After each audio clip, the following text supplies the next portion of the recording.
সভ্যতার শুরু থেকেই মানুষ কাঠকে নিজের প্রয়োজনে ব্যবহার করতে শিখেছে। কিন্তু এই বিশাল গাছের গুঁড়িকে ব্যবহার উপযোগী তক্তায় রূপান্তর করার ইতিহাসটা মোটেও সহজ ছিল না। একসময় একটি তক্তা কাটতে কয়েকদিন সময় লেগে যেত। প্রাচীনকালে মানুষ পিট সুইং পদ্ধতিতে কাঠ কাটত। একজন মাটির নিচে গর্তে দাঁড়িয়ে আর একজন উপরে দাঁড়িয়ে বিশাল করাত দিয়ে ওঠানামা করে কাঠ কাটতেন। রোমান যুগে প্রথমে পানিচালিত করাত কলের দেখা মেলে, যা মধ্যযুগে ইউরোপ বিপ্লব ঘটায়।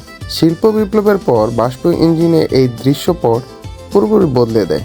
ব্যান্ডসো পদ্ধতি 1808 সালে উইলিয়াম নিউবেরি প্রথম প্যাটার্ন করা। এর বিশেষত্ব হলো একটি অন্তহীন একটি স্টিলের লুপ, যা অবিরাম ঘুরে চলে এবং কাঠ অপচয় কমিয়ে অত্যন্ত সূক্ষ্ম কাঠ নিশ্চিত করে। এখানে লক্ষ্য করলে দেখা যাবে এই শক্তিশালী ডিজেল ইঞ্জিনটি একটি বেল্টের মাধ্যমে চাকাগুলোকে শক্তি যোগাচ্ছে। আজকের যান্ত্রিক করাতকালের ফলে আমরা বড় বড় জাহাজ ও রেল লাইনের স্লিপার থেকে শুরু করে শৌখিন আসবাবপত্র তৈরির জন্য পর্যাপ্ত কাঠ পাচ্ছি।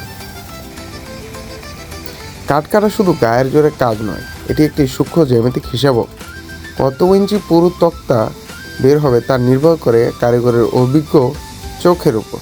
ঐতিহাসিকভাবে সমিলগুলো সবসময় নদীর পাড়ে বসানো হতো, যেন সহজে গাছের গুঁড়ি ভাসিয়ে আনা যায়। কিন্তু এই প্রযুক্তির কল্যাণে তা লোকালয়ের যে কোনো প্রান্তেই সম্ভব। একটি গাছ বেড়ে উঠতে সময় নেয় কয়েক দশক, আর সমিলের এই জাদুকরী মেশিনটি তাকে মানুষের ব্যবহার উপযোগী করে তোলে মাত্র কয়েক মিনিট। আমাদের ভিডিও যদি ভালো লাগে তাহলে সাবস্ক্রাইব করুন আর ফলো করুন।